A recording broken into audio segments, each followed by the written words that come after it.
So treatment start చేశాక కూడా ఈ టెస్ట్ అనేది మనం చేపిస్తుంటాము. లైక్ ప్రతి కీమో ఇచ్చే సైకిల్ ముందు ఇవన్నీ టెస్ట్ కూడా చేపిస్తుంటాము. సో ఎందుకు చేపిస్తామో తెలుసుకుందాము. సో కీమోథెరపీ ఇచ్చినప్పుడు ఏమవుతుందంటే మన ఈ బోన్ మ్యారో ఎముక గుజ్జు అనేది కూడా కణాలు కూడా ఎఫెక్ట్ అవుతుంది. వాటి వల్ల కణాలు అనేది తగ్గుతున్నాయి అన్నట్టు. లైక్ రక్తం కావచ్చు, వైట్ సెల్స్ కావచ్చు, డబ్ల్యూబీసీ తెల్లటి రక్తం కావచ్చు, వాళ్ళ ప్లేటెట్స్ అనేది అలా తగ్గినప్పుడు రిస్క్ అనేది ఎక్కువ ఉంటుంది. లైక్ రక్తం తగ్గినప్పుడు ఆయాసం కానీ, అలసట ఉంటుంది, ఆకలి తగ్గడం కానీ ఉండొచ్చు. అలాగే వైట్ సెల్స్ అంటారు, తెల్లటి కణాలు తగ్గినప్పుడు ఇన్ఫెక్షన్స్, ఫీవరు, జలుబు, దగ్గు అట్లా ఉండే ఛాన్స్ ఉంటుంది అన్నట్టు. సో అలా తగ్గినప్పుడు అది పెరగడానికి కొన్ని ఇంజెక్షన్స్ అనేది ఇస్తూ ఉంటారు. వాటిని గ్రోత్ ఫ్యాక్టర్స్ అంటారు. వీటి వల్ల తెల్లటి కణాలు అనేది పెరుగుతాయి. అలాగే బాగా తగ్గినప్పుడు ముందుగానే లైక్ కీమో ఇచ్చిన లైక్ 3rd డే కానీ 4th డే అని గ్రోత్ ఫ్యాక్టర్స్ అనేవి ఇవ్వబడుతుంది నెక్స్ట్ సైకిల్ నుంచి. అలాంటప్పుడు ఫ్యూచర్లో తగ్గే రిస్క్ అనేది తగ్గుతుంది. వీటి వల్ల ఇన్ఫెక్షన్ రిస్క్ అనేది తగ్గుతుంది. ఇంకోటి ప్లేట్లెట్స్ కూడా తగ్గే ఛాన్స్ ఉంటుంది. వీటి వల్ల బ్లీడింగ్ రిస్క్ అనేది ఉంటుంది.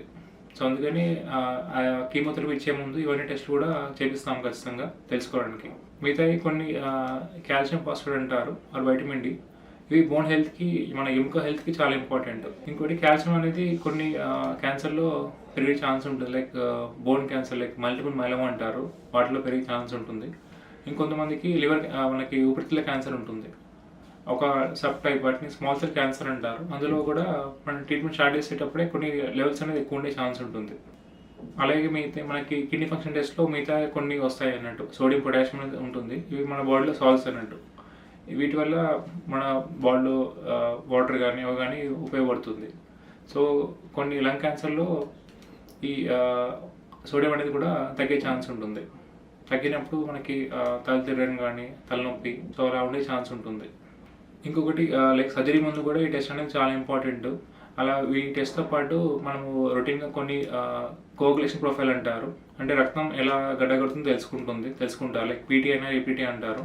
సో ఇవి కూడా చాలా ఇంపార్టెంట్ మనకి సర్జరీ ఫిట్నెస్ ఇవ్వడంలో కావచ్చు. ఇలా ఉన్నప్పుడు బ్లీడింగ్ రిస్క్ అనేది ఎక్కువ ఉండే ఛాన్స్ ఉంటుంది. సో మనం ట్రీట్మెంట్ తీసుకోపోయే పీరియడ్లో కాకుండా ట్రీట్మెంట్ తీసుకున్నాక ఫాలోఅప్లో కూడా కొన్ని టెస్టులు చేస్తారు. వాటిని ట్యూమర్ మార్కర్స్ అంటారు.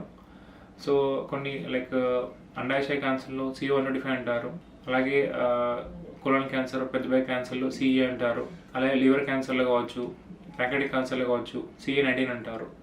సో అన్నీ కూడా ట్యూమర్ మార్కర్స్. ఇవి కూడా బ్లడ్ త్రూగా మనం టెస్టింగ్ చేస్తాము. సో లైక్ బిఫోర్ డయాగ్నోస్ కానీ, జూన్ ట్రీట్మెంట్ కానీ, ట్రీట్మెంట్ తీసుకున్నా కూడా ఇవి టెస్ట్ అనేది చేయబడుతుంది. సో వీటి వల్ల మనకి లైక్ తెలుస్తుంది ఎంత రెస్పాన్స్ ఎట్లా ఉంది. అండ్ ఫాలోఅప్లో మనకి ఇలా లెవెల్స్ అన్ని పెరిగినప్పుడు తర్వాత స్కానింగ్ అనేది చేయబడుతుంది.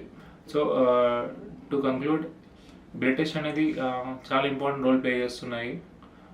డయాగ్నోస్ అప్పుడు కావచ్చు, జూన్ ట్రీట్మెంట్ అప్పుడు కావచ్చు, ఆర్ ఫాలోఅప్లో కూడా ఇవి చాలా ఇంపార్టెంట్. Thank you. సో ఈ వీడియో నచ్చినట్టయితే you can share and subscribe the channel. So మీరు ఎలాంటి డౌట్స్ ఉన్నాయని you can post in the comments. Thank you.